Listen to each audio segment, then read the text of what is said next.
Wosinzidde okubanga otwegaseko tuli buterevu ku STV face to face ologoto lwa waka nze Haji Kazibwe Bashir mbazira mwebale kubanga muli na fyonna gimusinzidde okubanga mutugoberera kansubire nti nebintu bitambulira ddala bulungi nnyo olunaku olwalero tuli mu mwezi gwa Feguno ogw'omwenda ng'ennaku z'omwezi mwenda lunaku lwa kusatu mwaka 2020 ebyobufuzi bitambulira ddala n'amaanyi mangi nnyo ddala mu kibuga ky'eggwanga kikulu Kampala ayagala okubeera Lord Mayor waakyo mukulu Joseph Mayanja Jose Chameleon nakolagi yatongoza gye yayise campaign command center wagenda okusinzira okulabika nti atalaga ebitundu by'amagombola 5 aga Kampala obooli awatuuke ku buwanguzi bwo kubeera omulodi wa Kampala owokubiri tulinze 22 mu mwaka ogujja byonna bigenda okubanga bitambulira ddala bulungi ku National Unity Platform omukulembeze w'ekibiina kyekimu kya Bulanyi Center mu olunaku lwajjo yageddeko eri abamawulire n'ayanukula ku mbeera nga bwefaanagana naddala y'ebyobukulembeze n'ayanukula President Museveni banna Democratic Party bavuddeyo nabo Joe Norbert Mao akulembera ekibiina kyekimu ne balaga obutali bumativu olw'emivuyo effujjo n'obutali bwenkanyo beeyoleseza mu kalulu ka bannakibiina kya NRM n'aba-FDC no basinzidde najjana nkumbi nabo ne babeera nga bavumirira effujjo omukulu Ssemujju Ibrahim Ngando omwogezi wa FDC agamba ebyabadde mu kulonda ku NRM kakyali kasiki embaga egenda kujja mu 2020 fujjo ligenda kuba lingi n'okukirawo bino nno twagala biteeka mu kifaananyi kinene okulonda ku NRM n'ebirala nkulaakulana Uganda n'ebirala tugenda kuba twegattibwako bannaffe abagenyi bagenda kuba batwegattako wano munamawulire Andrew Mujuni Mwenda mukulembeze bakulirwa olupapula luyitibwa The Independent Magazine tugenda kuba tumwegattako buterevu okusinziira wonna waali ne munnaffe Elijah ali naye and of course okuva mu kibiina kya National Unity Platform tusuubira omukulu Alex Waiswa Mufumbiro agenda kubanga twegattako naye wano tubenga tukubaganya ebirowoozo ku nsonga nnyinyo. I want to cross over to Elijah wherever you are. I understand you are in Kololo right now. Good morning, Elijah. Well, thank you, Bashir. Well, a very good morning, Kampala, good morning, Uganda, and good morning, Africa. We're coming to you live from Kololo in the heart of Kampala. We're going to be looking at quite a number of issues, both in the political arena, the economic performance, but also what is shaping the political campaigns, electronic at that, in Uganda ahead of 2021. So far, over 36 Ugandans have showed interest in the aspiration for the presidency, according to the Electoral Commission. I'm going to be delving deeper into this conversation with Andrew Mwenda, who is seated with me right now. Andrew Mwenda is a veteran journalist, CEO and founder of The Independent Magazine, and we have him here today, the old man of the clan. Welcome to STV, Andrew. Thank you for coming to my small hut here for this interview. Absolutely, physically, but now the viewers of STV are watching you live. The current events that have transpired, both in your career but also in your political performance, you've showed interest, or actually you moved to NUP. That was a joke. To be a flag bearer of NUP. Did you actually have genuine interest I was on in running for presidency? I was on NBS television, and they made the bet that if I went there they would kill me, because I think that people there are so radical in their beliefs. They think anyone who disagrees with them should be murdered.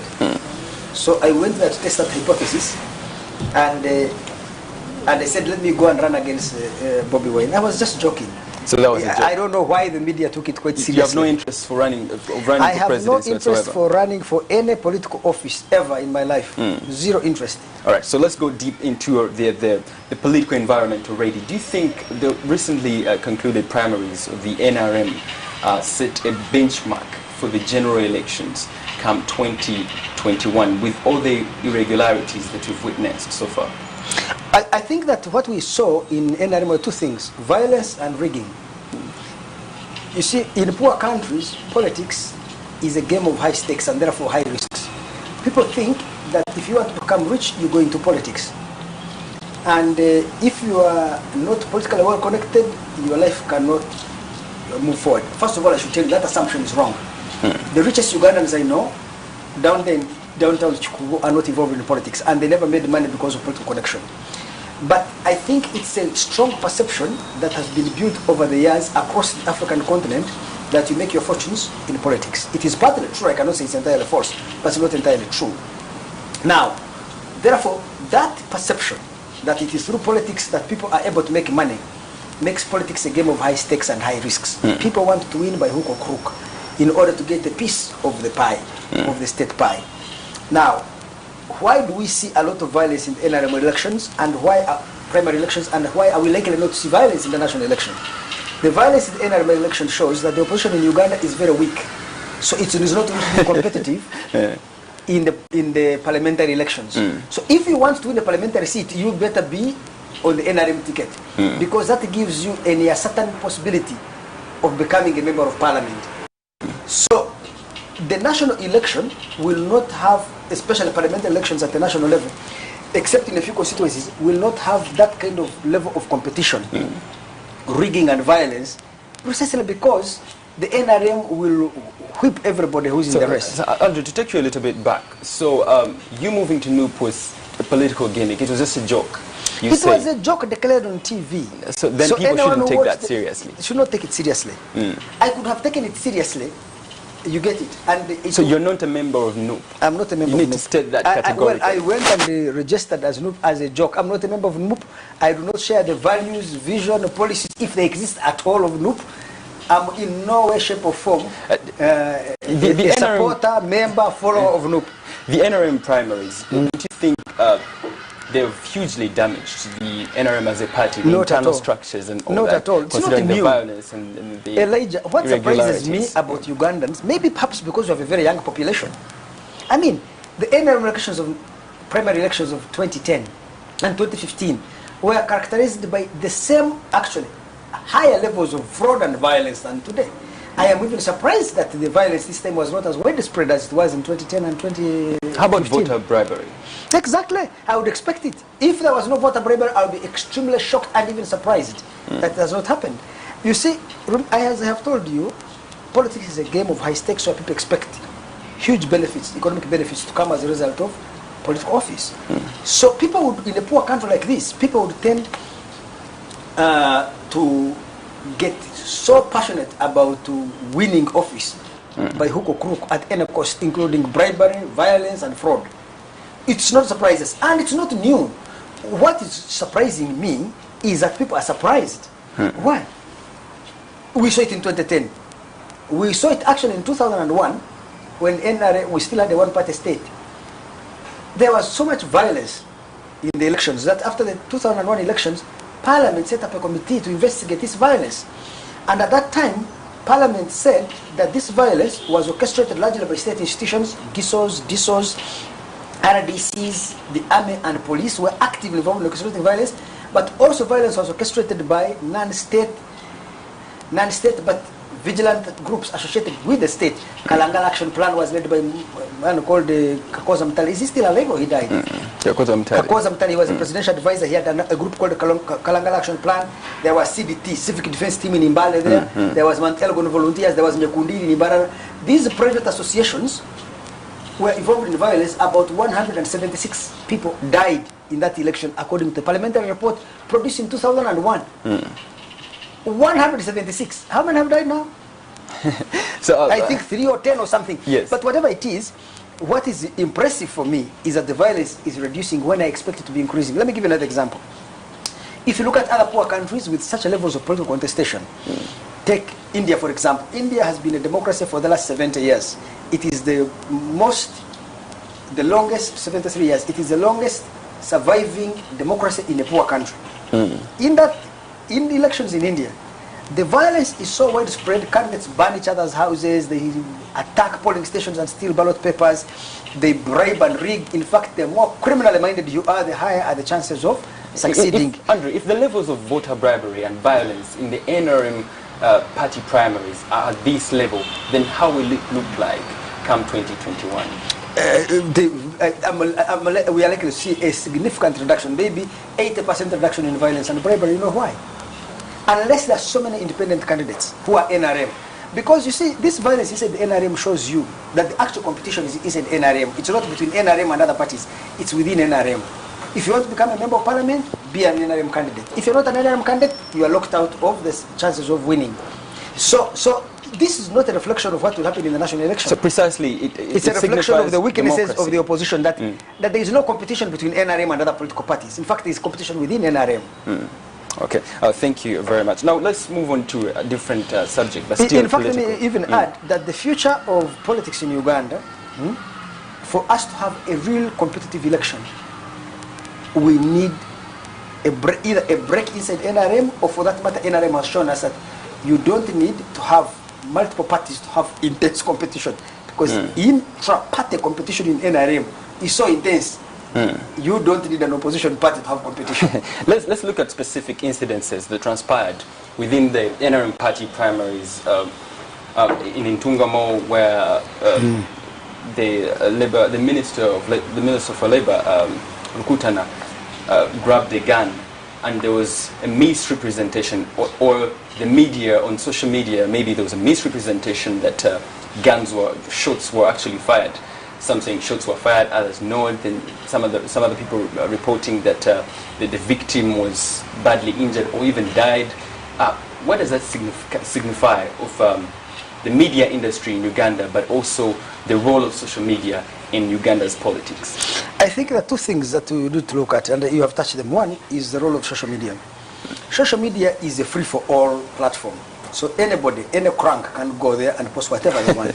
So the possibility of fake news, distortion, manipulation... Not any mainstream media has reported exactly the same news. I'm going to come to mainstream media. So social media is an open platform where every crank, every scumbag, every scoundrel, every liar, every manipulator, every subterfuge can go and do whatever they want.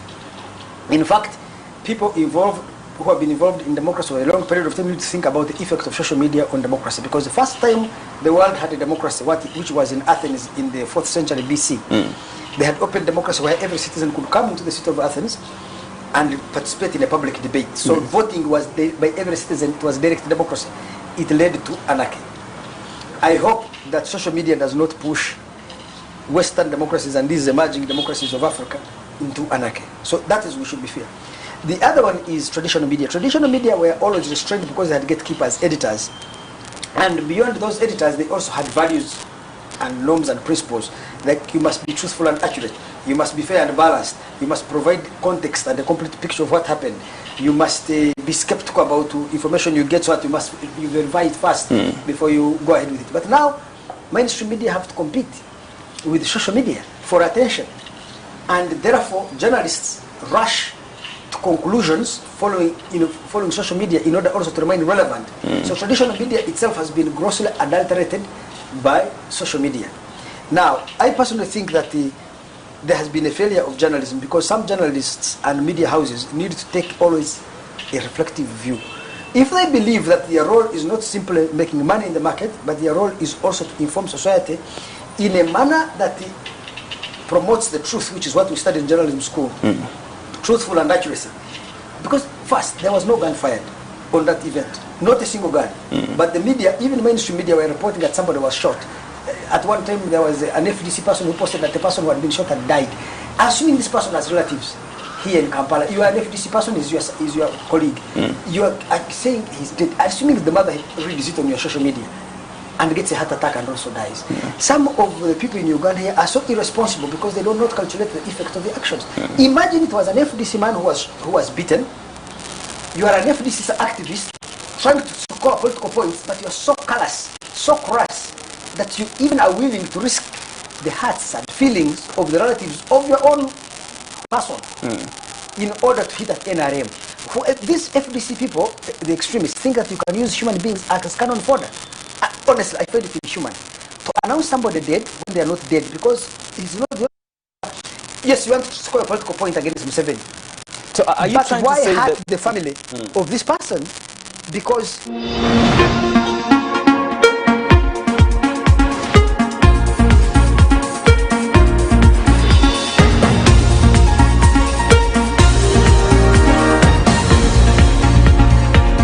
about what exactly, you're free to give your opinions on top of that. First, I think so. I first want us to, before we go into the condemnation, which everybody has done, which I have done on my own social media, condemning Utana. We must establish facts. You see, if you grapple a girl, it's a very bad thing you'll have done. But we should not accuse you of having grabbed her. You get what I'm saying? Yeah, I do. If you come and grapple a girl without her consent, you touch her, I think it's a very bad and reprehensible act. But we should not go there and say you have raped. and then say because you groped a girl, it means an accusation of rape is okay. The man, Rukutana, acted in a very reprehensible manner. He is a minister in the government. He's a senior citizen of his country. He has bodyguards. I cannot understand why a person of his caliber would lose his temper, whatever the circumstances.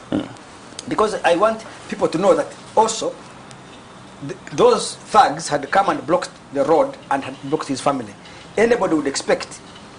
They came in a RAV4 and a premium, blocked the road. His family were going out for a burial, so they were blocked. Anyone would expect these people want to kill my family. That he could get angry, I can understand. But to exceed his authority and grab a gun from his bodyguard, a trained police officer who knows how to handle the situation, and he takes the law into his own hands, whatever his intentions were, I consider it reprehensible and I condemn it in the strongest terms. Rukutana did a very, very bad and reprehensible act. So when he took the gun, you see the video, they removed the magazine. Yes. So he had nothing to shoot. Whether he intended to kill, threaten, or whatever it is, I don't know. Because intentions matter in cases like this. If you intended to kill, it's attempted murder. If you intended to threaten, it could be self-defense. Even, by the way, if he shot somebody because they were blocking his family, he could argue self-defense. Raising you don't attack people, because they will kill you, and then they argue self-defense, and they will be right. If you come and attack me here, I pull out my stick, I hit your head, and you die, please. I'm defending myself in my own house. Oh, yes. So anyway, the point I'm making is this. What Rukutana did was reprehensible, but we don't need to lie for us to demonstrate how reprehensible it was. We should argue that the man grabbed a gun, didn't shoot anybody, didn't beat anybody. Those cracks you see on the cars were stones, because when he was there, a group of thugs who were opposed to him came running to attack him. His own supporters on the nearby trading center saw the chaos and also came on his side. The two sides ended up fighting. Rukutana was not part of the fist fights. Then they threw stones at each other, cars got busted and things like that. So we should tell the story as it was. We should not try to manipulate public opinion by exaggerating, by inventing, cooking up stories that never happened. Andre, in your view, if you look at the different incidences, I want us to go back to the general picture, not only to look at the NRM party primaries, but the general pictures. These incidences are likely to reflect come 2021 general elections. Unlikely, because there's not much competition. Unless we see many people running as independents. Because let me repeat the same point. I don't think the national election will be as competitive as the NRM primaries. I don't think so. The opposition are very weak. Just move around the country. So? Here in Kampala and on social media, there is so much talk of opposition. When over 36 Ugandans have showed interest, have expressed interest in the presidency. This is going to be a race between Museveni and Bobi Wine, I can tell you. So between the two of them, they will have 99 or 98% of the votes. Is not a big threat to the NRM? Not at all. It's not. Before it's not you've described them as radicals, violent-oriented people, and then you join them. What we should describe as a joke. Join, I was joking. But then why would you I cannot join such a radical extremist cult like Nope. Let me put it this way. First of all, I want to say, when I went to Nope and interacted with those people there, I was actually impressed. I found young ladies there and other people who are moderate. So they were able to change my mind that not all NUP members are radical extremists, intolerant of dissent. Because the young boys there who threatened me when I went there, their own colleagues said no. If he has come to join, he's free to join. If he wants speak forms to run, he's free. We must respect his rights. And they were not a small group, they were a large group, especially young ladies. And they defended my right. So I left NUP with an improved version that actually NUP as an organization generally may not be a radical extremist cult, but a radical extremist group within it dominates social media and spreads a bad name. Let me give you an example of NRM elections.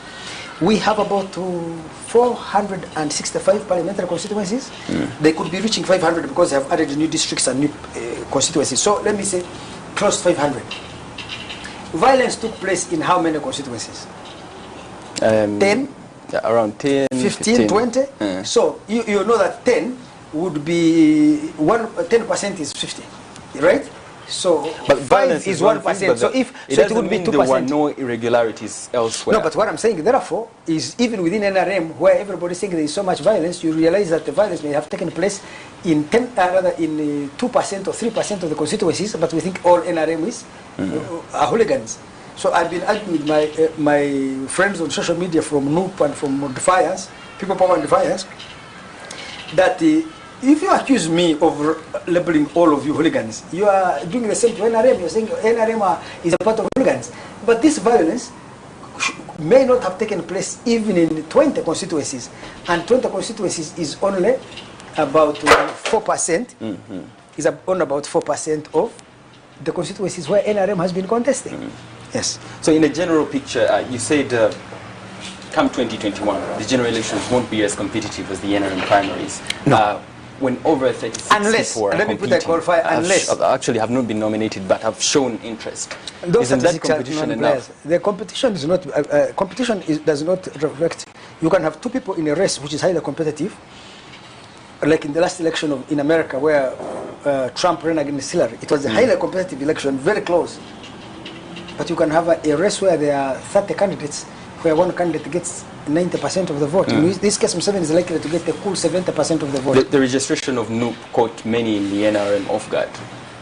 I don't think so. That's known. That's all over social media that caught them off guard. Yeah, but and you quite trust a social number media? of changes. You don't trust it. You sieve, but there's no smoke without fire. I don't think NRM was surprised by NUP. NUP was already a registered party. They just changed the name. Bobby Wine went and bought a party from someone. So the party already existed. All that the Electoral Commission did is not to register a new party. It was just to amend the name of an old party. Then, when you joined NUP, many looked at you as a blue-eyed boy of the Mzee, YK7, yeah, but and you're going to distract NUP. But that was is that all, the intention? That is the pettiness and superficiality of Ugandan elites. I am not a supporter of Museveni. In fact, I consider myself a critique of Museveni. I respect him as our president and I deal with him on that basis, but I am a critique of Museveni.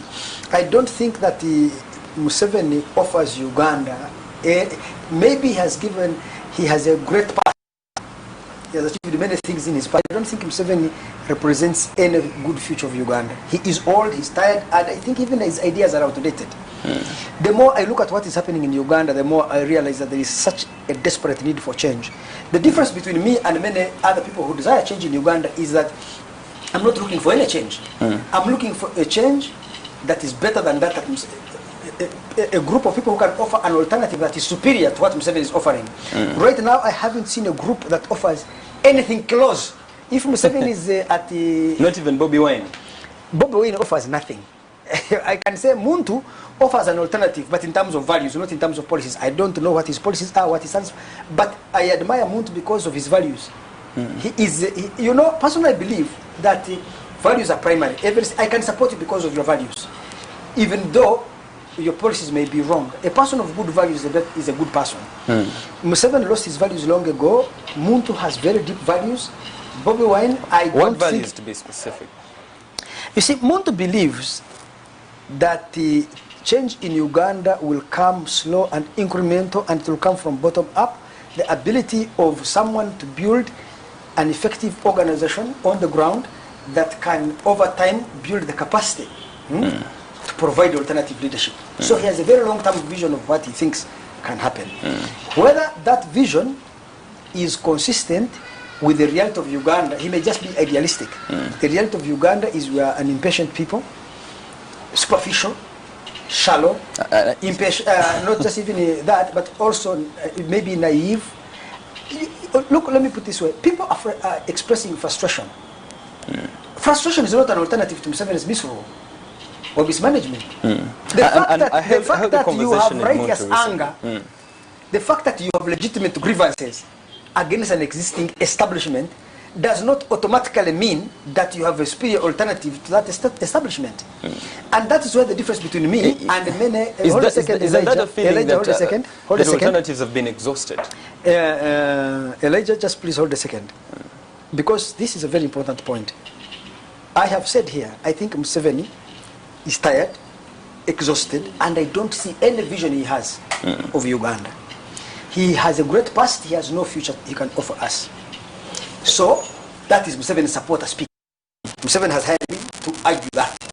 You see the stupidity of it. Okay. But where do I disagree with so many other people who yearn for change like me? I am so...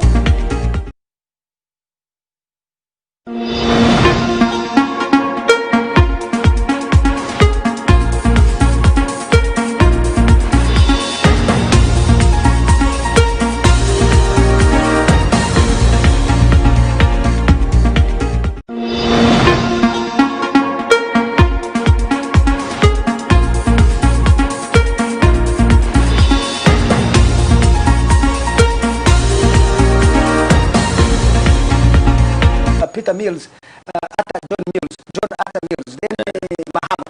You understand now, how many are those? I know each and every one. I can listen from Nigeria, every country. Africa has had so much change. The challenge we are facing in Africa is not change. It is the quality of change that you get. So a person like me, by the time Museveni came to power, Museveni is the 9th president of Uganda, the head of state of Uganda.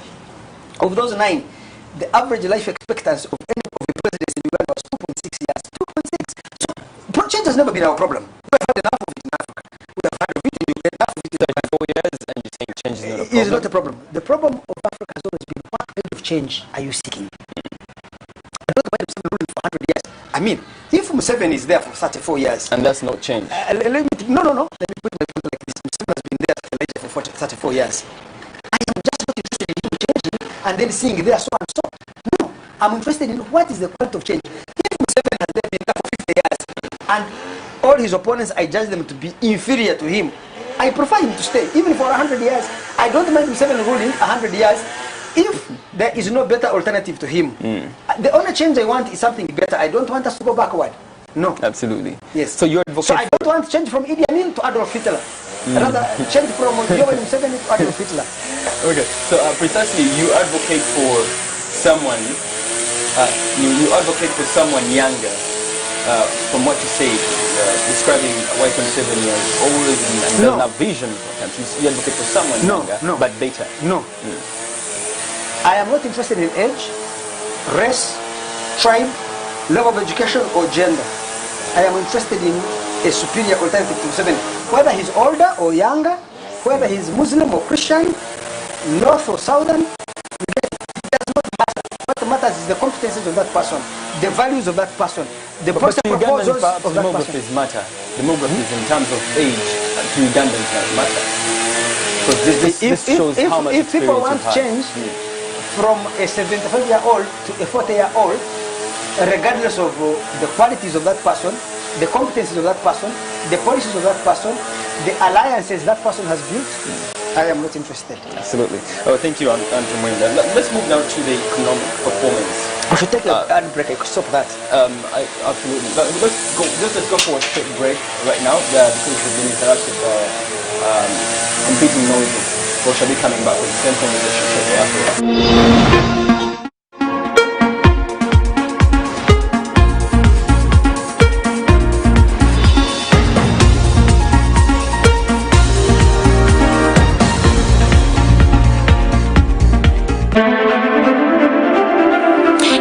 You're watching STV. Select for fun.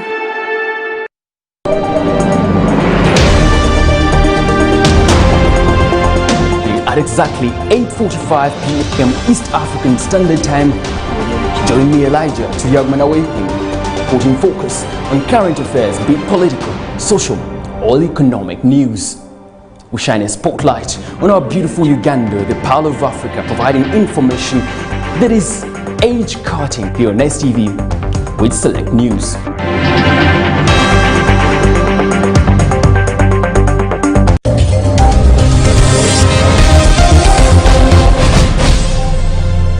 Abalamuzi babagamba if the incumbent president frustrates all democratic means to leave power, temusibayo muntu n'omu kutwiza. This is why Besigye is released. Museveni ekibi kyalina talina mawulire.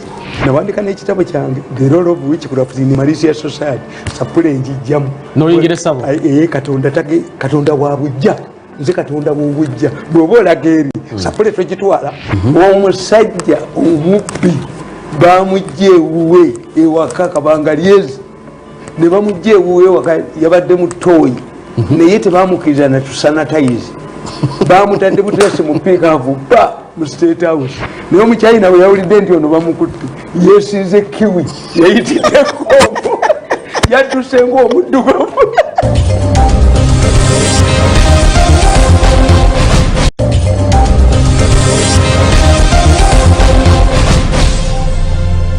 Business tuambe watumida na kolwale waneno ebusega.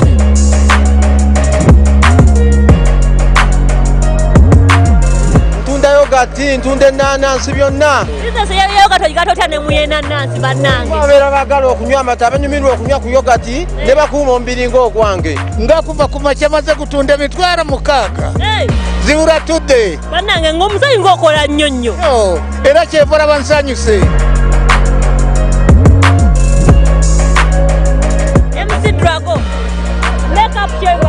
Byebyo kugambe zino komodo za wano tubeera kazi. Nze musiraamu w'Ennyamegaba. Musiraamu w'Ennyamegaba. Yeah. Akabiina kazina kapapaala mama kapapaala akabiina ku kapapaala.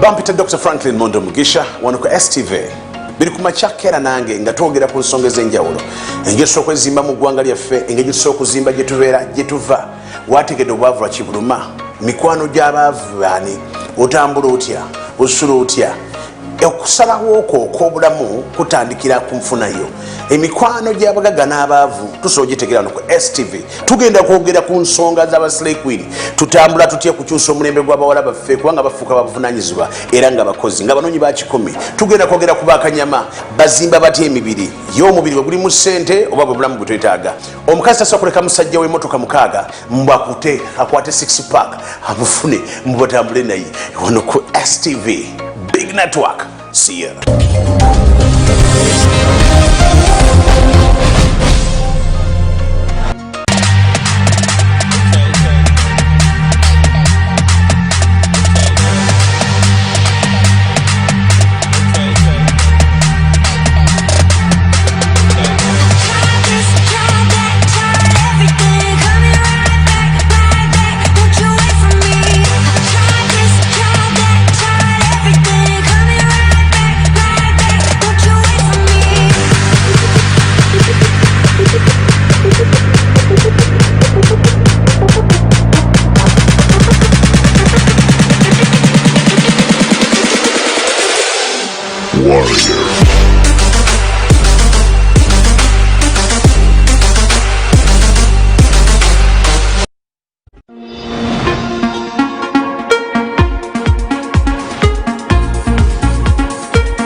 TV, we are back with the second segment of this conversation with the old man of the clan, Andrew Mwenda, who is seated with me right here in Kololo, and we're discussing the politics of this country in different dimensions, what is shaping the electronic campaigns, the digital campaigns, but also ahead of 2021, what will be the ultimate environment that will be shaped after the polls. Andrew Mwenda, we were discussing about the change that Uganda needs and the quality of change at that Uganda needs in terms of age and other demographics that are necessary, or other qualities that are necessary in terms of value and that. You said you do not advocate for a younger person to be president of No, that's Uganda, not what I'm saying. but rather the values, regardless of age. Yes, I am not interested. Okay, let me put it this way. I'm not deeply interested in that. I would prefer a younger person. But I don't think that is fundamental.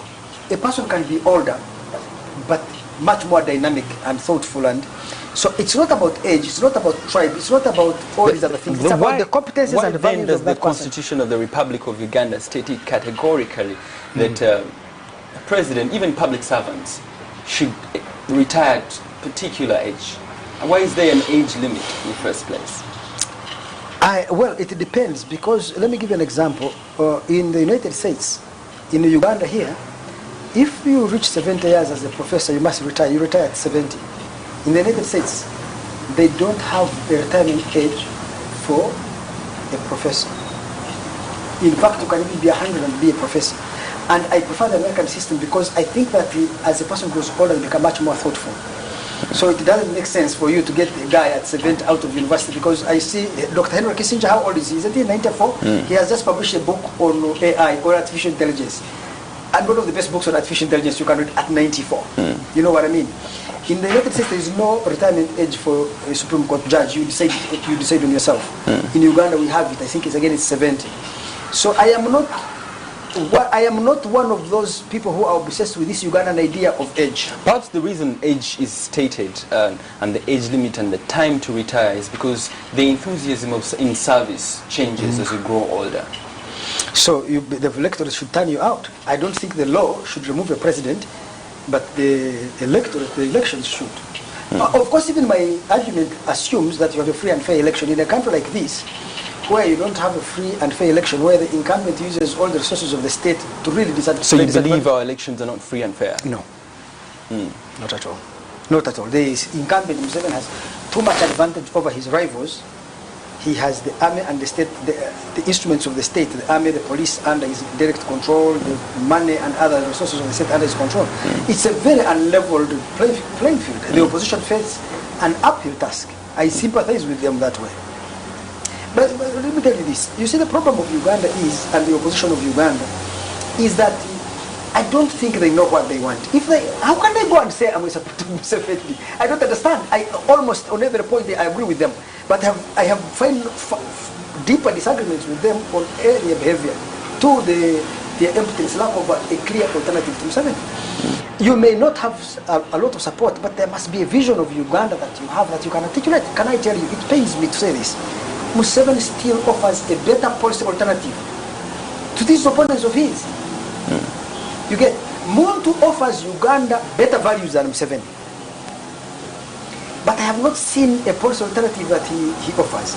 Museveni still has better, the government can only reflect its social base. Actions and policies of government reflect social base. You ask who forms the social base of People Power, Defiance, all these other parties. Because are they allied to industrialists? So that when they come to power, industrialists will have a bigger say on public policy? So that we see Ugandan industrialists? I don't even know. And one of the reasons why would you choose Muntu over anyone else? His values. Apart from his values. What else gives him an upper hand? Values. Muntu, I prefer a person who is empty on policy but good on values. That is my admiration of Muntu values. Museveni has very, very low values, but very good on policy compared to his opponents. In ideal circumstances, I think a person can offer a better policy alternative for this country, which none of these opponents of Museveni do. And I have not had them unless they say it's where I don't listen. You get it? There are problems of Uganda. I'll give you an example. Right now there is this obsession with investment in infrastructure, where Museveni has moved all money from what we would call consumption expenditure to investment expenditure. If you don't balance your investments with your consumption, you will stay for aggregate demand, because you need labor. Wages contribute about 70% of economic growth, because if I am a manufacturer producing anything, I need buyers. So if there is no money for consumption, you're just building roads and dams. Dams generating roads which are leading to nowhere. There are no even vehicles on them because they are for political reasons. From Moroto to Nakapiripirit, the Karamojong are drying maize in the middle of the tarmac. Well, Kampala, hold a second, Kampala is producing 64% of your GDP. is collapsing under the weight of traffic jams and potholes. But you're building clean tarmac roads in a Kapiripiriti. Perhaps there's a plan to expand the city and congestion in the city and so you're taking it to urbanize.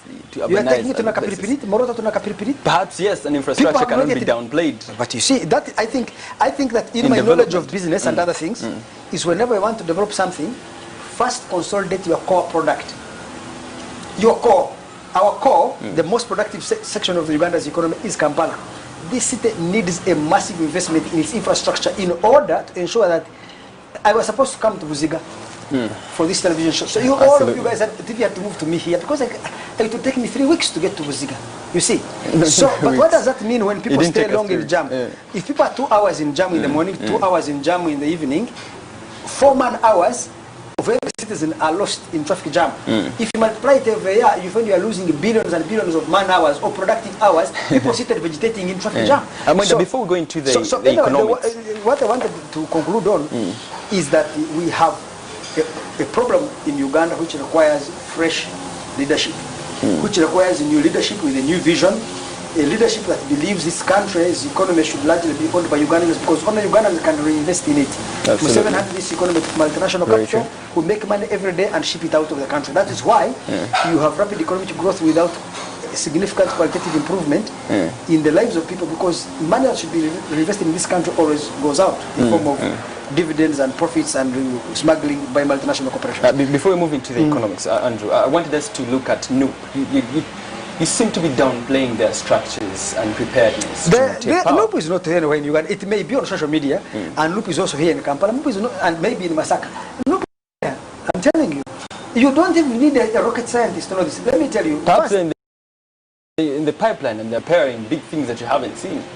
Why they conclude? Okay, if they work in the secret, how can we know? For us, we know what is in the public. Yes. If you say so. So let's move on now to the... You mentioned the economy, infrastructure. You're discussing the issue of infrastructure and how important it is on macroeconomics basis. From the little economics I've studied, it indicates that infrastructure is a very critical and pivotal sector in every development. I can repeat that a million times, but it is not only infrastructure. No, it is not only infrastructure, Elijah, that matters, and that's why you have to have a balance. One of the reasons why the Soviet economy collapsed, more than communism, is too much investment in heavy industrial infrastructure and very little investment in light industry. So you had the masses and factories producing nuclear weapons, tanks and all these other heavy things. You need light industry, you need consumption to drive investment. And one of the things Uganda budget has done, and they're making it worse every day. By consumption, you mean internal consumption? Yes, yes, yes. Let me give you an example. Why? Tell me, assuming I manufacture mobile phones, or I manufacture cars, or I manufacture biscuits, or beer, or soda, whatever thing I manufacture. What is it that makes me grow my plant, hire more people, buy more inputs to produce more of that product I produce, whether it's cups, glasses, chairs, or tables? What is it? What gives you an edge? Now I'm saying me as a manufacturer, what is it that would incentivize me to expand my plant? To expand the plant, I must hire more people. You get it? I must, if I produce chairs, I must buy more wood, I must buy more sponge and cloth. The question is, what is it that does that? It's demand. People must have money in their pockets to come and buy. If you're pumping money into brick and mortar, 90% of your money into dams and roads, and I have told you many roads which are not of any economic value. Look, children, by the way, I recognize that it may be politically important to build a road from Moroto to Nakapiripiri, even if no car passes there, maybe because you want to integrate Karamoja into Uganda and make them get a sense that they belong to Uganda. I agree with that kind of strategy. It may not be economically productive to build a road in Nakapiripiri, but it is politically and socially important for purposes of political inclusion, for purposes of social integration and economic integration of that region with the rest of the country. Please don't do it at the price of your core. You must make the most productive regions of the economy productive to have excess money to do those things. If you prioritize those political projects first, before you have sorted out your economy and stay for your economy, in the long run, even in the medium run, you are in serious problems. Let's so that is where my problem is. My problem is not that they have built roads there. Yes. I'm saying you cannot have a city like this that is not functioning when you're pumping money into. They are building another tarmac road, I think, from Bundugujo to some from Kitugum to Nimule. I mean, there are so many things Uganda is doing. The digital campaigns and vis-a-vis why are you disinterested? our ICT. Let me ask you, why are you disinterested in economic things? No, I'm not disinterested. We shall be coming back to it. These political things we are discussing have their roots in these economic issues I am raising. Absolutely, I entirely all agree these with political quarrels you see emanate from these failures of the economy. You have multitudes of young people here in Kampala, unemployed, and Andrew, my question is, and angry and throwing stones. You get it? And we need to find a solution for those young people, because in their frustration, it does not matter to them, given that they are frustrated, who the president of Uganda is. They just want to see a change. Of course, there was change in Mali. You see, it led to a coup. There has been a change in many countries in Africa leading to violence. And for me, as an old person, I am very cautious of that. That we need to release the pressure of the power keg.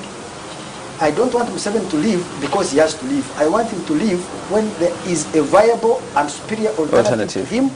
Right now, there is only one alternative. It's not in the policy, it's in the values movement. The rest of these groups fighting him, Defiance and People Power. Defiance is a faction of FDC, the dominant.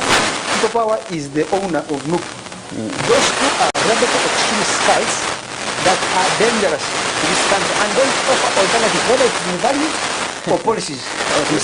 Let's look at our ICT infrastructure and its capacity to actually spearhead a digital campaign ahead of 2021. Is a campaign level?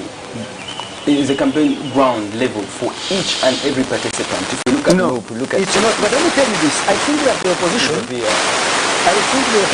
Uganda always are looking for problems where they should fail. They don't look at opportunities which can make them succeed. This country has 25 million active telephone lines in a population of 43 million. Let me give you another number. 49% of Uganda's population is below 15. So of the 43 million Ugandans, adult Ugandans who are 18 years and above are about 20 million. Of those 20 million, you have 25 million SIM cards. It's possible that you have 98% of the adult population of Uganda with your phone. So you can use SMS to reach everybody. You can use robocalls if the opposition can afford it. You know robocalls? You can reach everybody on their phone. You make a telephone call, you pick it, it's message speaking to you, it's Bob Wayne speaking to you. They're called robocalls. You can automate calls and they're sent to everybody. It's expensive, they may not be able to afford it, but it's there for the opposition. The second, we have 15 million internet accounts in Uganda, 99% are on mobile handsets. 15 million. So even if I assume that people like me and you who have two phones, they cannot exceed even 100,000. So, and two, even if I assume that there are people below 18 who have access to internet, there will not be another 500,000. That's 1 million. So you could be having, out of 20 million voters, you have about 13 to 14 million voters with access to social media, WhatsApp or Facebook. So, and your access is just 200 shillings of a social media tax. You understand? So surely, this is a golden opportunity for the opposition to dominate social media. If you go on social media... Let's look at mainstream media. Let me explain to you. Let's first use social media alone.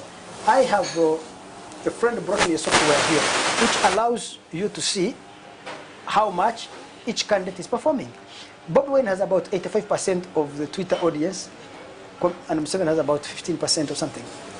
So they are performing better already. Of course, social media misleads you in the sense that many of the people following Bob Wayne from South Africa, I need to disaggregate those numbers and establish the actual situation. But the point is that the opposition today have a very good chance of using social media to reach the audience they want. The second point the opposition need to know, the lower you climb on the income ladder, the lower you climb on the education ladder, and the deeper you go into rural areas, the lower is the opposition support, and the higher is Museveni support. So the more people are rural, illiterate, and poor, they support Museveni. If I'm in the opposition, that's not a voter segment that I am deeply interested in because it is too pro-Museveni. But I need to rally those who are likely to support me. The higher you climb the education ladder, the higher you climb the income ladder, the nearer you get to urban areas, the higher the opposition support. So the opposition needs to use social media. In other words, about to 90% of the potential voters of the opposition are already on social media. So invest heavily in social media communication. Win over people. Don't go assuming that everybody who is tired of Museveni, like Andrew Mwenda, is ready to support you. Then you come insulting and yelling and all this. No. Go there and say, look, we are here, we are offering a better alternative. Can you please join us? And this is the reason why you should join us. Andrew, I do not trivialize social media and the role of social media in gathering numbers or campaigning.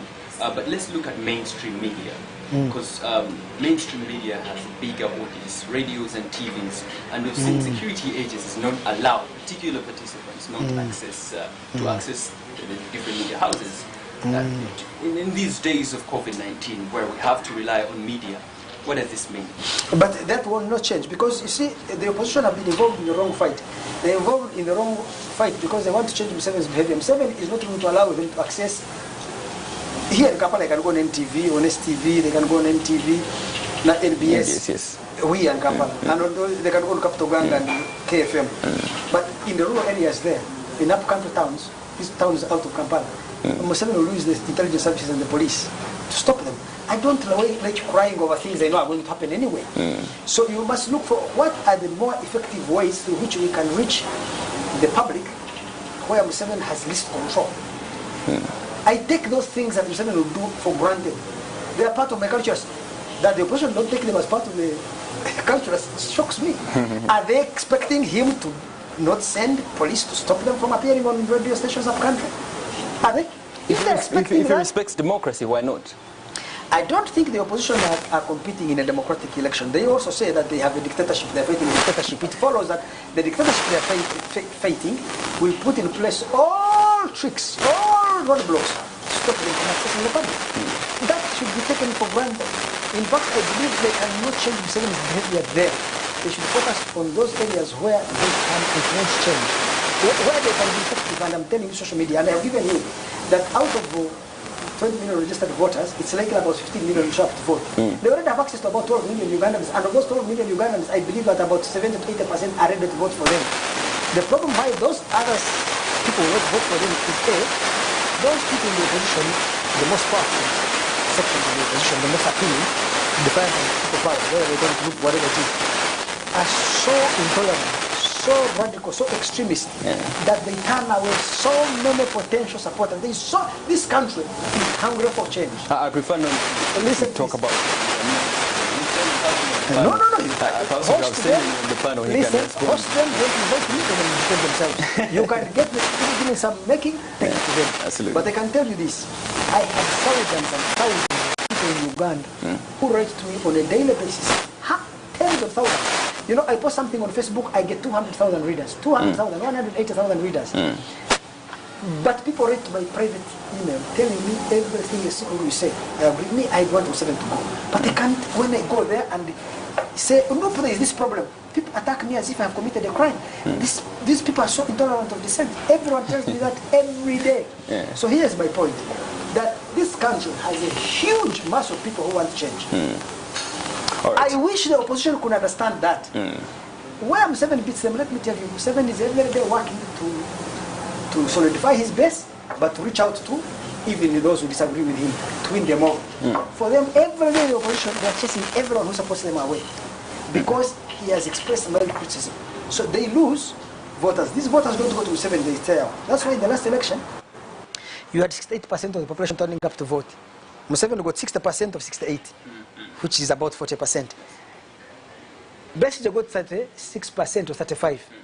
32% didn't vote. So those people who didn't vote, if Besigye just got 20% of them, would have beaten Museveni. Let's move away from politics and go to the economics of this country.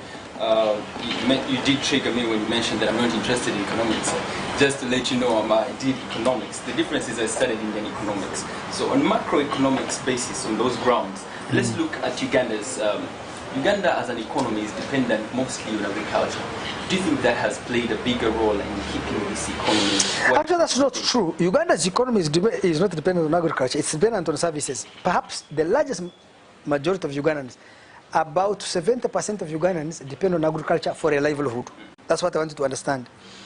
70% of Ugandans depend on agriculture for a livelihood. for income. But why I don't say income, many of them are subsistence farmers, so they don't earn an income. They just go to their garden and they get their banana or their matoke and eat the chicken in their compound. Do you get it? 70%. But agriculture contributes about 25% to Uganda's GDP. What it tells you is the disparity in income, that you have 70% of the population earning only about 27% of the income, or 25 to 27% of the income. That shows you the income disparity. 51% of Uganda's GDP is in services. Then the rest is in industry, which is manufacturing, mining, and all these other things. You see, so we should worry about that. Even more so because for a poor country like this, the thing that gives you, and a large population with a large hinterland, the thing that gives you the kind of transformation you need is manufacturing. So we have become a service economy when we are still a backward country. Manufacturing, and of course agriculture has to be the manufacturing in Uganda, the growth in manufacturing in Uganda, manufacturing has been growing impressively every year. But manufacturing as a percentage of GDP has not increased for the last 20 years. It has been anything between 7 to 10%, vegetating around there. What's the problem? Because the kind of policies that Uganda adopted in the 1990s, the kind of alliances, international. Ampewo with our colleague Elijah Turyagumanawe bakubulira ensonga nyingi nnyo ezikwatagana ku byenfuna ebyobufuzi n'ebirala binyo nga bwe twakutegeeza mukwano gwange programu ekyagenda maaso essaawa esoose tubadde n'omukulu Andrew Mwenda ng'atubuulira ensonga nyingi nga bwe zitambula ku nsonga z'ebyobufuzi nakutegeeza no tulina omugenyi gwe tuli naye waneeno Alex Waiso Mufumbiro okuva mu kibiina kya National Unity Platform. Alex, nsanyuse okuba naawe amakya ga leero. Nange nsanyuse okubeera ku TV enenganzi STV efuuse eddoboozi ly'Abannayuganda era etuwadde omwaganya okuvangayo buli kiseera ne tujja tunyumyako n'ensi ku ngeri ensi gye tugiraba bwe bitambula.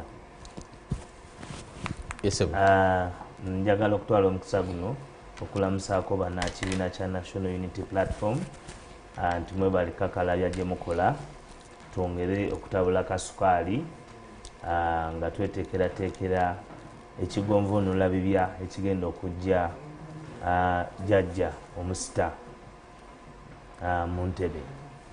Weewaawo bw'atyo bwana Waiso Alex Mufumbiro bw'atwegaseeko agenza okujjanga munnamawulire Andrew Mwenda abadde ayogerako ne munnaffe Elijah Turyagumanawe okusinziira wali ku Wampewo Avenue. Nsonga nyingi zayogeddeko. First things first, mukulu Andrew Mwenda bw'abadde ayogerako naffe leero kitegeeza naga nti okujja mu NUP it was a joke, nti yali ali mu kusaaga. Wakiwulirako ng'agamba nti yali asaaga Mwenda kuba lwategeeza leero titabeera nkona bwetaavu bwa kujja mu byabufuzi ku nsonga yonna. He was just joking.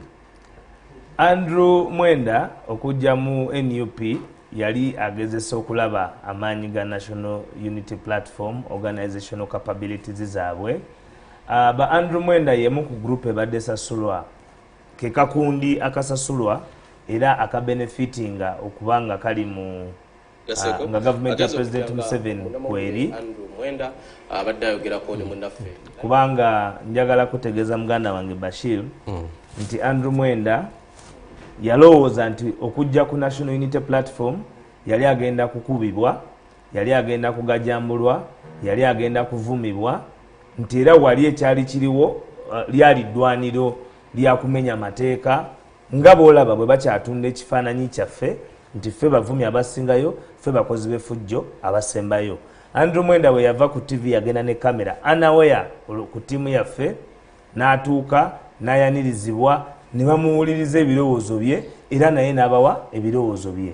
Mwanattu yali alowooza nti olw'okuba abantu be yali asanze wali ku mmeeza kubanga bo ba Andrew Mwenda babadde ba benefiting from the school of lack of merit but attain career, nti oba toyivunaaniziddwa nakuba mu kifo kimu naye olw'okubanga yeggoli mu lulyo lwa Andrew Mwenda osobola okuyitawo. Bwe kityo yafuna card kubanga yali Munnayuganda naye twamuzuula oluvannyuma lw'okubigambo bye yajja ayogera nti ayagala kwesimba kuba president mu tiketi ya National Unity Platform ne tugamba nti waayi toyinza wadde ofuuse bakugambye nti otodde shahadu waliwo ebirala ebigoberera olina okugenda ne bakusalamula naye yenna okusalamula baali tebannamusalamula n'agamba nti ayagala kufuuka mufuti.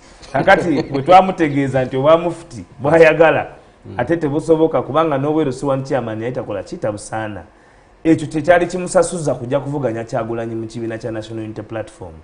Naye bwe yasanga olwazi ne organizational capabilities z'ekibiina omusingi kwe kizimbiddwa n'amanya nti si byakuzanya, era ffe twabagamba nti nedda Andrew Mwenda ali mu byakuzanya mu kusanyusa jjajja, kubanga jjajja omusitanga bw'omanyi kati Bashiru buli lunaku lwafunye essanyu lwabala, kubanga ennaku ze kweno mission gye twewanga omugigi obanga generation ey'okumujja mu ntebe mu 2021 eri ku course, eri ku target ate eri focus. Mwenda atugambye nti bwe yajja ku kitebe kyammwe ekamooca yasangawo abantu balamu abalungi abavubuka nti waliwo abaali baagala okumulemesa naye bannaabo abalala bangi ne babasinza amaanyi ne babagamba nti Mwenda mumuleke akozese eddembe lye.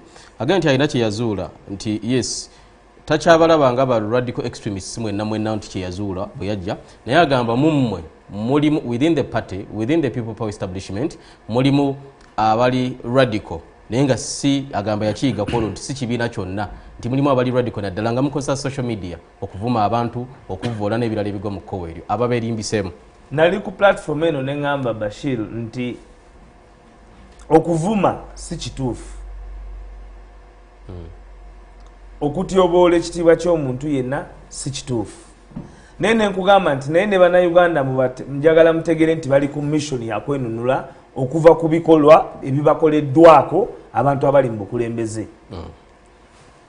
Bashir okuvuma omuntu wa National Unity Platform gwoyinza okugamba nti yavumye kuba omuntu gw'ogamba nti amaanyi g'abantu ekitugambisa nti ffe tuvuma kubanga ffe twajjukiza abantu nti obuyinza buli mu ki mikono gyabwe. Kati abantu bano gwe bewulira nti kati bamusenze e Lusanja, omuntu gw'owulira nti Lukutano olw'okuba ye minisita amukubye amasasi olw'okubanga bamuwangudde mu kalulu, omuntu gw'owulira nti olw'okubanga ye Lydia Wanyoto ow'Embaale olw'okubanga ye yakulira ekibinja ky'abakyala aba National Resistance Movement bwe bamuwangudde omukazi bamusuddemu kakanisita mu ngoye akati ya gas. That's what happened? Yes, in Mbale ate tubijja ku TV zamu. Biri ku record nti ombaka wali omu enkoko mweru ebusoge Kagoma ejinja bamuyuzayuza ne bamuteeka wali. We are going to look at the violence of NRM. Kyengezako okukulaga nti okuvuma mu revolution yonna nga eyaffe by the way kukirizibwa mu Egyptian revolution kankubulire wali abakyala ankubulira mu Egyptian revolution, you know, you're giving Ugandans had the opportunity to give you their answers. Bana Uganda obasuubiza emmere n'otwala ssente zaabwe mu kitavu ebbiliyoni 8.2. Olwalira amawulire agayitingana gagamba nti ssente ze baawa abasomesa ebbiliyoni 11 mu ssako zaabula. Kati omusomesa oyo abadde alowooza nti kati kano ke kaseera gavumenti okumuyambako omusuubira kozesa ki? Kwogera. Kati ebigambo byayogera oluusi bimuvaamu nga biyinza okuba nga tebiwoomesa nakabululu naye nga byebyo ebiyinza okumutowaza obutakasuka jjinja. Kati abavume wamwe mugitwalanga option mu kifo ky'okukuba amayinja. I can tell you nti omuntu nagamba Bashir nga ndi wano nti kizibu nnyo omuntu ogamba nti tavumangako munne. Nze nalabako President Museveni ng'avuma abantu ba idiots. Naye tekisaana kuba nalabako President Museveni ng'avuma abantu nti mbizi. Nalabako President Museveni ng'avuma abantu nti gan eat your mother something. Nalabako President Museveni. Are you learning from him? Ate ye fountain of honor. Kubanga mwe mukitwamaza naye ffe waffe talina lwe yali akyogedde ono ye fountain of honor. Kati fountain of honor ensigo gyasiga. Kati mu buzibu bwe muyina nti mubiteeka ku minzaani ne mugamba oli yayogedde kizitowa ono ayogedde ki naye revo yeeyo. Omukulembeze bw'aba agamba nti mulinga embizzi oli ajja kukubawo ekirala kubanga buli muntu aba n'engeri gy'akula. Can't you come up with a different approach to issues, Alex? Omanyi nti mu Indian Revolution Mahatma Gandhi okusobola okugobawo ba colonial masters omanyi ebimu ku byebakola ebombe.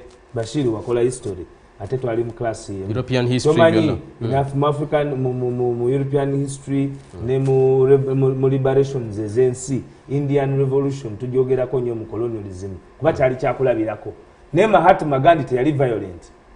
Yes. Teyali violent Mahatma Gandhi. He was not a violent man. Newe baba pushing ennyo manyi kye baategeeza mu revolution kye baakola bagamba nti buli muntu pamayobbi kinene nnyo. Ate nkubuli it happened. Tukakanye tugabe nti kale kufuna obukyafu oba obubiibo yes category nze Yes. kati njogedde mu historical perspective nga bekyayogera mu luyindi kakati nga bwogambye era buli omu namugamba nti kati gwe obuzito bwojja okuleetamu eno revolution okugenda okugisula tugeze ng'ewasambu kuteesa tukwetaza kilo 2 kyekyo kye bagamba nga balwanyekibuga colonialism abazungu bagenda okukeera nga abayindi tebagenze mutoyize waka naye basitudde ebyabwe byonna ne babireeta mu kibuga.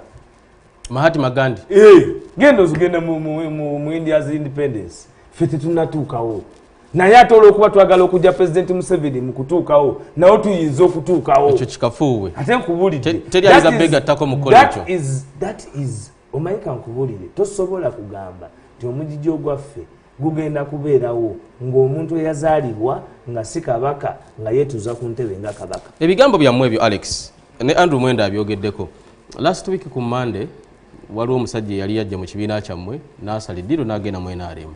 Last week omulala abadde abayirawo nnyo omubiri ku social media yavayo n'aga takyasobola kubagumiikiriza. Njogedde ku basajja Mivule ku Mbande ya wiiki ewedde yagenda mu NRM n'aga nti abantu bano tebalina agenda tebalina kigendererwa. Mivule n'agenda mu NRM omulaba ne Bajjo ne bagenda. You are losing numbers mu kaseera bwe mwetaagira numbers. Omulwanyi omune bwakuvaako wakati w'olutalo obeera oviiriddwako kinene.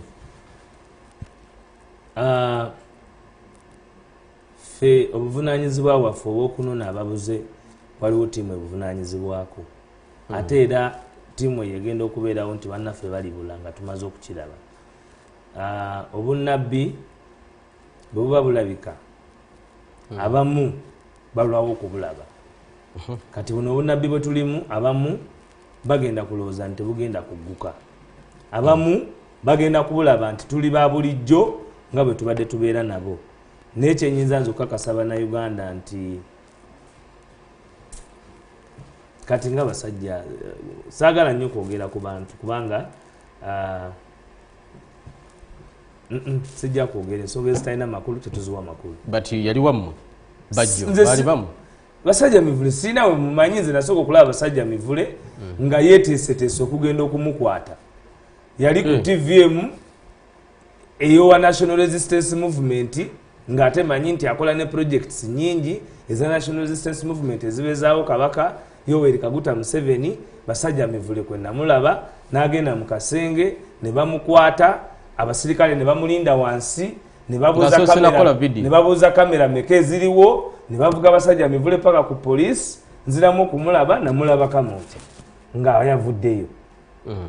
Basajja Mivule setumumanyi naffe tumulaba nga bw'okola ki naye people power tatali mu bakulembeze ba kibiina kyammwe ate wa obukulembeze mu buwe ekitiibwa wa basajja mbali tebulinayo mu bitabo byammwe. Secretary General wa National Unity Platform ye Rubongoya Lewis ofunye bulungi alina masters 2 mu mateeka e Harvard ne Oxford ate student wa PhD ye Secretary General w'ekibiina. Omwogezi w'ekibiina kya National Unity Platform ye Joel Senyonyi a former senior journalist with the national media UBC. His career was unquestioned. Yayogerera ekibiina kya National Unity Platform. Mfunye bulungi. National mobilizer wa National Unity Platform ye Chairman Nyanzi.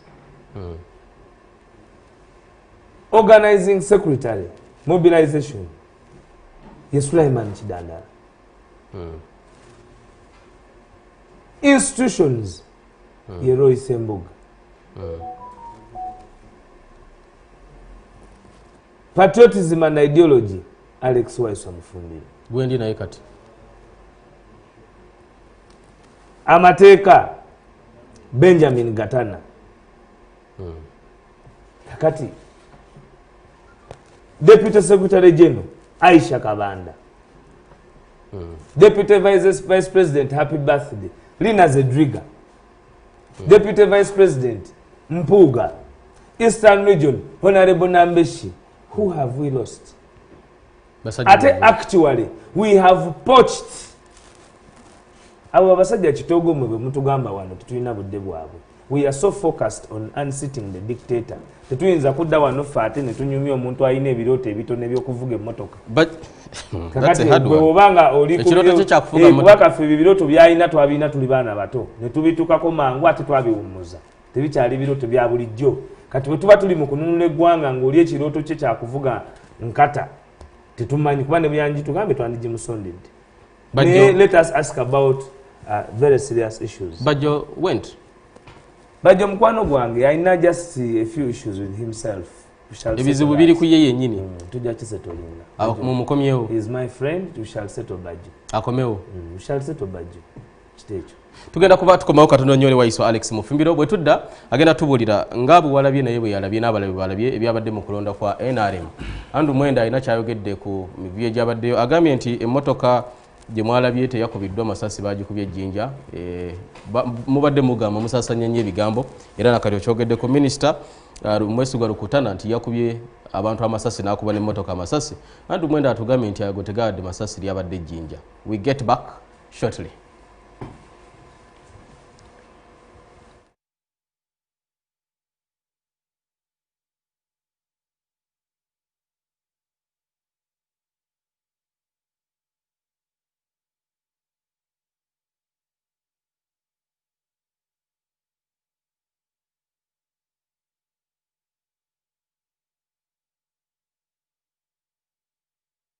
TV nze Haji Kazibwe Bashir mbazita face to face waiso Alex Mufumbiro aze musawe eno azenga agoberera Andrew Mwenda byabadde atugamba n'ebirala bingi nnyo byategeze gwanga machago na kulwaliro. Andrew Mwenda agenti okwegatta ku NUP kalika it was just a joke yali asaga busazi ekibina kyammwe kyakusaagira mu busagizi nti muntu wabeera awo nawula nti kangende mu kabadiko mwaka kangendeko mu kandolindoli ngajje wamwe kibina tekiri serious yandibadde asobola okugenda mu DP mu FDC naye wamwe yalabanga iwali ebyokuzanya bizonto. It is a mass party. It is a mass party. It is a mass party kyabantu. Therefore it is available for everybody nga bwe nkugambye naye ekizibu kyakyo nti amaanyi g'abantu agaakyo negadetermine nga bwe kitambulizibwa. Ate nga Andrew Mwenda ye he is a student and a person oriented with facts of okubeera mu patronage okubanga balina gwe bakolera milking a particular cow such that they can chew the dung. Kati beba Andrew Mwenda they have been in all the scaffolds. Andrew Mwenda talina kyayinza kugamba kirala kubanga nakugamba wano nti Andrew Mwenda mu sister we Margaret Muhanga nagamba nti y'omu ku bantu abatunda embuzi ezitalabibwangako wano mu nsi nga zitundibwa sente nyingi nnyo nga batwala ettaka lya UBC. Nfunye bulungi. So Andrew Mwenda is a person of patronage. Abaddewo ebbanga lyonna nga abeerawo ku distortinga facts. Twalaba nga emundu kakati bw'abanga yali do you believe nga bw'agambye nti it was a joke coming oba pressure yasanga nga nyingi nnyo nga talina waayita? Andrew Mwenda had been paid by President Museveni and Muhoozi Kainerugaba to come and run against Kyagulanyi in the party structures. Naye bagenda okuddamu okuzuula nga ekibiina kiri available era nga ebyo byali byaggwaddwa nga era byasalibwawo. So ne baba nga tebakyasobola kukitambuza nga bali balowooza kubanga kyali kigulawo avenue ya Kyagulanyi okutambula mu ggwanga lyonna. Kyagulanyi ne President Museveni olwaleero bw'agamba nti azze mu National Unity Platform ekibiina ky'Abannayuganda omuvuganya ffe tumwaniriza netumuvuganya ne tumuwangulirayo ate tumuwangula ali mu kiki eri ewaffe gye tuyinza omutya. So Andrew Mwenda hit a rock. He found organization. He has been used to disorganization. He found something watertight. N'alaba nga byaddala. N'ekyokubiri Andrew Mwenda agezaako okuzanya ka psychological ka revenge psychological game nti bwe tuli batutuuse mu kwenunula nga abantu babuuza wali luddawa alijja ne kadi yaffe n'agiragayo naye kirungi kati amaze okulaga nti takyali nannyiniyo era tugambe nti si mmemba wa kibiina kyammwe anti kugambye yali azanya ng'alowooza nti asobola okuba ne kadi yaffe mu ssaawa y'enkyukakyuka bwe beetuuse nti he can flash it and we think he was with us naye yatusanga tulaba. So him hitting kati gwe naawe omuntu ajja okunona empapula z'obwa president ne tumuwaza LC1 ye abasaaga oba ffe tuba smart. Yagenda otunulako omuntu eyasoma abalimba bulijjo okutunula ku mpapula nga he's not the one. Andrew Mwenda naawe tetulina kumwogerako. He has no story of success. You know he's a successful journalist in independent magazine. Efuluma emirundi emeka mu wiiki? Gumu buli lwakutaano. Esomebwa stories ki ezibamu leading eziri hitinga ku Yahoo oba ezihitinga mu nsi yonna. Andrew Mwenda naawe tomwogera. He was given time to go and fix Rwanda, thinking he was a bright guy. Andrew Mwenda has been an empty fellow, Megomuzemu hyping anga media personalities. Taina success story. He has not been part of anything. Bamu wa muhozi kaine rugabo kuza anga crown prince. You see the way he delivered him to the old man. You Andrew think Mwenda is not a success story. He's not. He's a what? Kubanga nkugambye nti eyo ye timu gye babadde balowooza nti eyinza okutransforming eggwanga lino. Omumwayimbira nti he does not kugambye they work with the regime, they have financially benefited from the regime. But you must appreciate that he has a brain, doesn't he? He has no brain. Which brain? Which to brain? reason. Politics. Which reason? The brain that takes him to fix Rwanda, like you said. He did not fix, that is why he was chased away. Did he fix it? They found him empty. He has no success story. Bring the independent is not successful. You don't talk about him when we are talking about liberating Uganda, especially when it is a generation. Andrew Mwenda sold his soul. Don't you think you need people of his caliber? We don't need. In what? He is the top advisor of President Museveni and the advisor of the state. But is that good advice that is given because the reverse? No, it can't. The day we lost hope in him is the day he told us that he used to look for money to have this regime available. It is on record. First of all, when you talk about him giving statistics, he eats his words often. They talk about numbers of social media and numbers on the ground. Let us go to Jinja. In Jinja, when Bobby Wine, Kyagulanyi Robert Sentamu, Uganda's next generational leader, joined Jinja elections, where I am familiar with an increment of lead from 500, 400 and 200, Mwiru won with over 1,200 votes. It had never happened in the statistics. That's a double, more than double. These are not more than double statistics of having a new revolutionary voice of the people. In Hoima, I led the assault on Hoima. We did Pasewe. You will say that we were cheated in broad daylight because everybody knows we were cheated in broad daylight. It was a sellout of a particular grouping that we discovered later in our findings and interrogation as the National Platform and the People Power Movement. But in Hoima, going by the statistics of the fake Justice via Mukama, the statistics are very clear. Twafuna obululu emitwalo ebiri mu 13 ne bafuna obululu obubbe obwabwe obululu emitwalo 3 mu 13. By their own admission yali 54 ku 46%. Nga tugenze mu voters gye babadde baleeta ba candidate nga bali unopposed. Tugenze mu voters gye babadde baleeta ba candidate nga baba handpickings bo handpickings. In a space of 3 weeks, we rounded up Hoima and the whole of Bunyoro. Netufuna an increment percentage of performance to the admission kububbi wabu ya 46%. Obululu emitwalo 2 mu 13. Notwithstanding nti kubululu emitwalo 12 ejalonda, obululu emitwalo 6 mu 12 abali balonze, 40% bali bapya nga bavubuka. That means nti kole yafendaga muntu at that time yali already sufficiently hampered atenge movinga.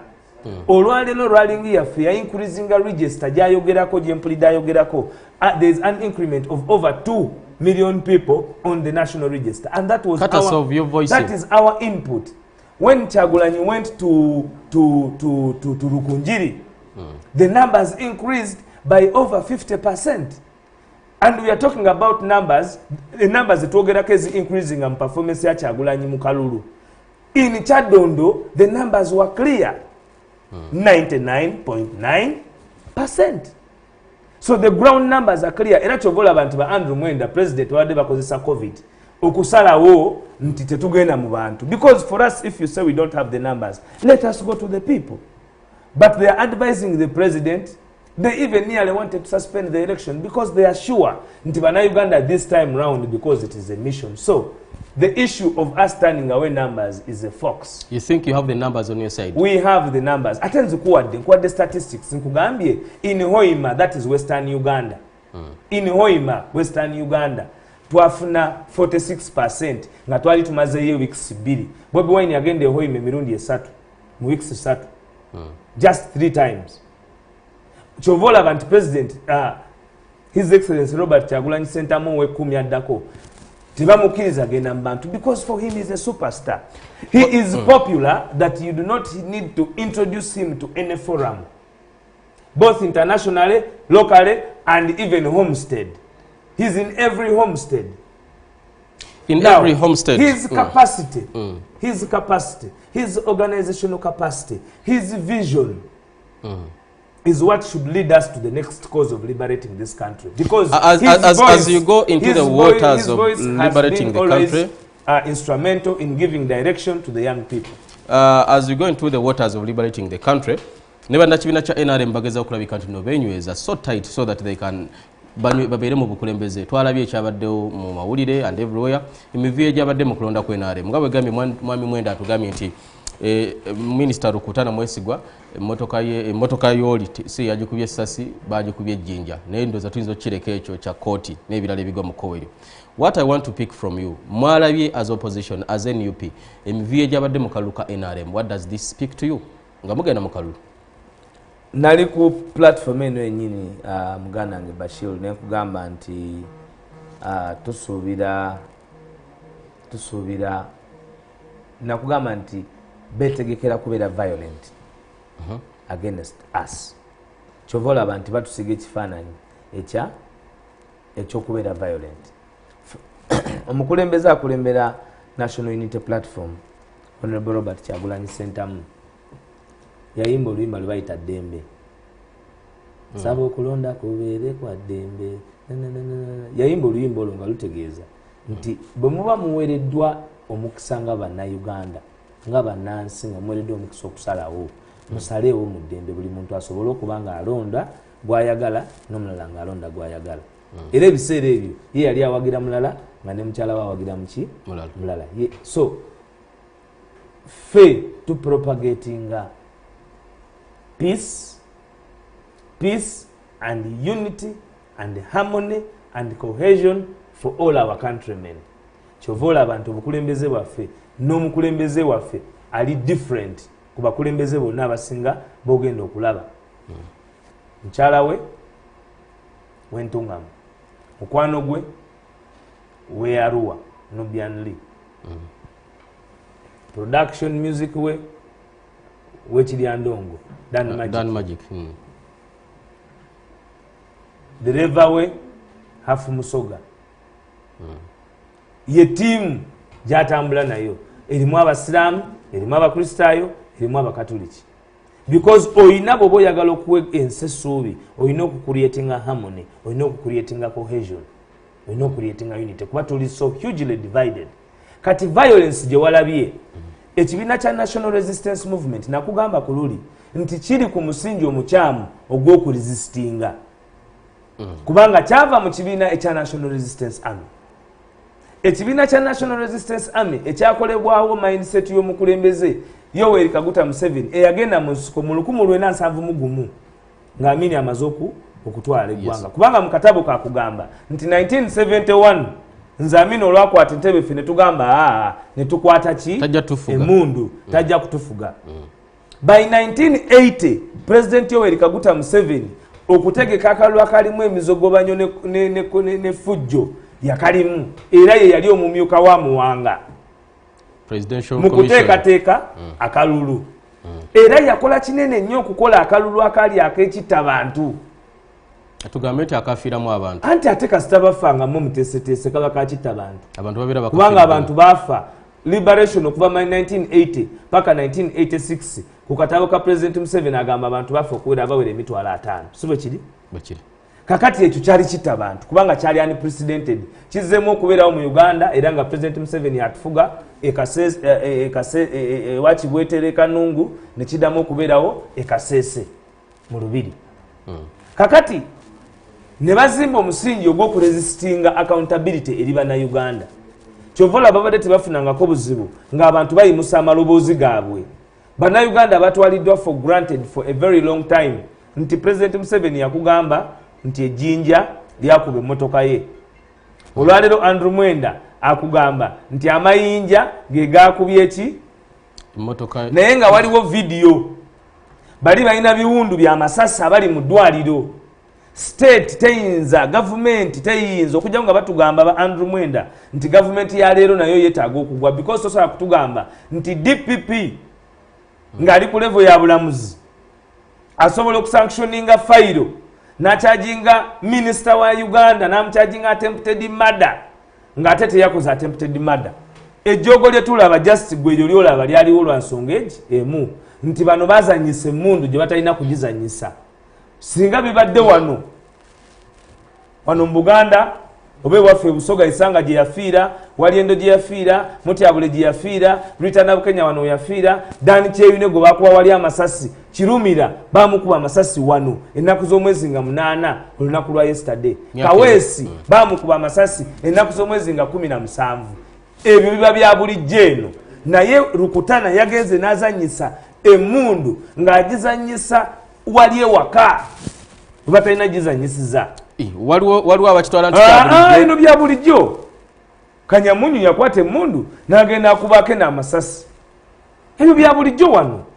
Kanyamunyu yakwata emmundu n'akubako n'amasasi. Broad daylight. Gwomanyi ababadde bagenza okujjayo Rukutana.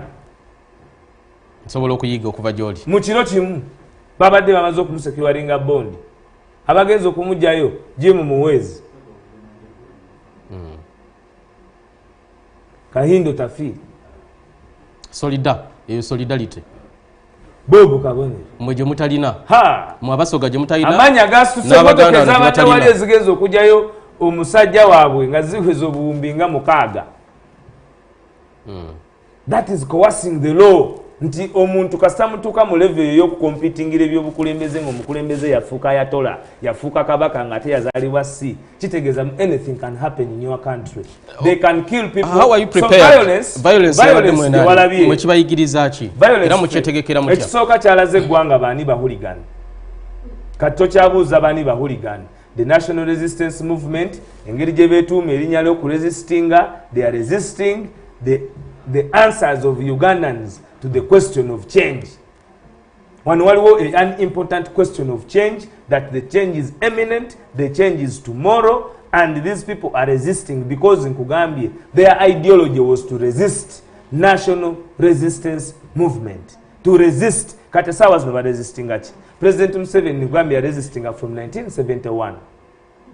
1980, yali part and parcel. What did you expect for a sitting government? You go after them. So, President Museveni olwaleero bye tulaba era President Kyagulanyi Ssentamu Robert wa generation kyazatugamba ebbanga lyonna nti kano kalabika nga aka 1980. In fact kali was abantu basimbye layini Bashir. Kyogamba okubala layini nti omu 2 3 bana kizibu. Yonkole nnyangu erabika. Abantu basimbye layini naye ne bebbira ne mu kusimba layini eriyeyo gye balonze gye baŋŋambye nti oli bamulonze naye nga buli bantu 5 emabega waba wayina emmundu ng'eri wano mu kiwato bakugamba nti gwe bosi mwena musimbira ku mmundu basimbye nga 5 ku mmundu twalabye bye tutalabangako bwebanga mubirabye munda Bashir nga polisi n'amagye bikuuma essente ez'enguzi ezibwebwa mu kibiina kya National Resistance Movement. Twayawudde wano nti eri bagabye nga emitwalo 5 ewaffe Busoga nga bagaba okuva ku 10 paka ku 5 era ne twagala okumanya ate nkubulidde ewaffe bagabye baba wakizike eri bagabye nga 5 ate bino byabadde ku video tewalabyeko minisita omu wadde bamukubya akalulu ono golaba yabadde ata abantu basimba ebizike bwe bati kyovulaba yabadde ata abantu agabye ebizike kubanga baba sente nyingi mu covid tayinza kukkiriza nti sente zebaba wamwe Busoga baba wa 1,200 ne t-shirt Busoga gye batuwe begenda kuggwako mu mwezi nga 6 tesobola kuwangala mwaka gye tugabirako akalulu bwebanga biri bwe Alex kyenjagala okulaba mu bino byonna we are running short of time mu bino byonna kyenjagala okulaba Alex gwe nga akulira patriotism n'okutendeka abantu okwagala eggwanga lyabwe n'ebirala ebigwa mu koweri mu National Unity Platform bino bye mwalabye broad daylight batugamba kano kasiki embaga ejja 2021 kigenda kuba was ba analysts bwe bagamba mumukiyingiramu mutya lwaki mukiyingiramu era bo bakikoze nga bali miliyoni 11 naye okwenula kugenda kubeera kwa miliyoni 4 ez'abana Uganda ate ne mwezo miliyoni 11 ze bayogeddeko bo benyini twabawulidde nga bagamba nti people power yabaddemu mwabaddemu bo be bayogedde ffe tetumanyi mizaani kuba tupimira bo bagamba nti bano gwola byakuba amasasi nti Naume kabasharira alabika yabadde wa people power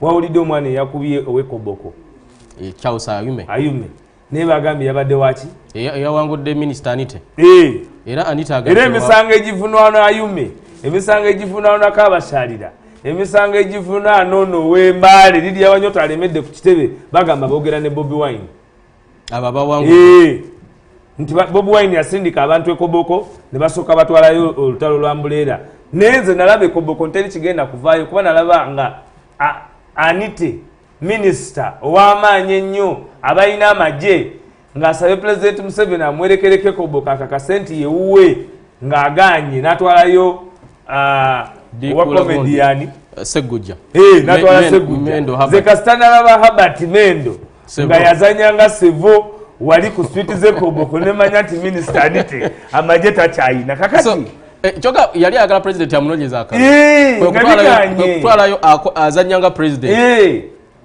ngagamba nti eri Ayuma ayogera ne Kyagulanyi lwaki Ayuma ayogera ne Kyagulanyi naye katwaleyo owuwe yatwala Mendo n'anoonya akalulu kati ate ebyo bikyali mabaga kalulu ke tugenda maka 2021 it is a mission buvunaanyizibwa bwaffe kubanga generation twafunye nobokozi okwegatta awamu twenunule Bashir eggwanga libbibwa eggwanga bakugamba bakozesa 7 trillion ffe tusinga okuba ne headlines z'obubbi mu nsi yonna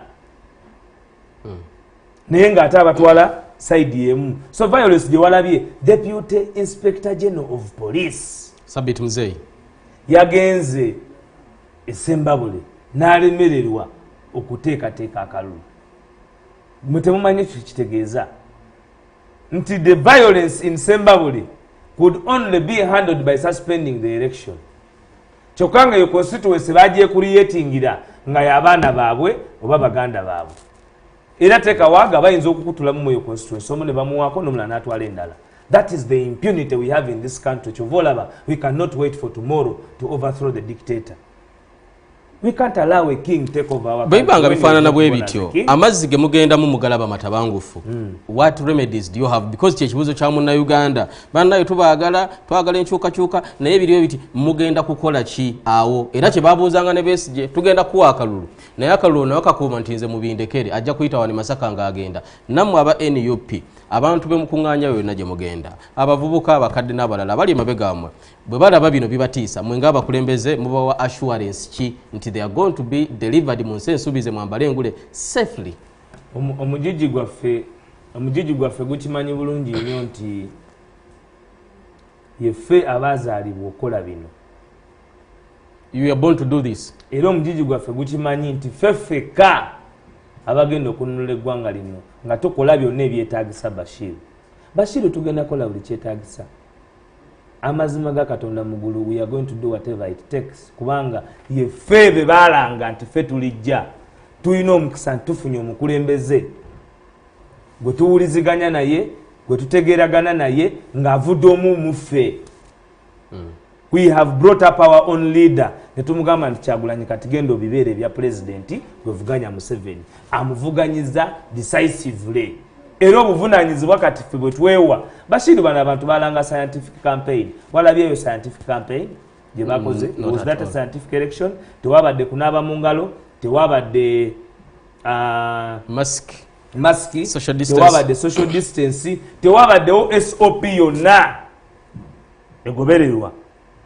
Akalulu ak'ekibiina ekiri mu buyinza tewabaddewo SOP yonna. Kyokka n'amakanisa tegasobola kuvaayo kwogera oba emizikiti kubanga kati lwaki mu mizikiti temutuula. Tumanyi nti musobola okugenda muswala mu muzikiti ne muvaamu nga temubadde mbyakutuula ng'omuntu agenze n'asaala n'amala okusaala mu position ze z'alina okubeeramu n'addeeka nga it is the SOP.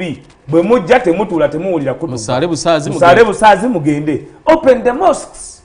You want muveeyo open the mosques babagulirewo emizikiti kubanga ziriraini zetwalabye zabadde zimanifestinga mu kyaki bench etulako abantu 5 ku 10 line abantu begoberedde omu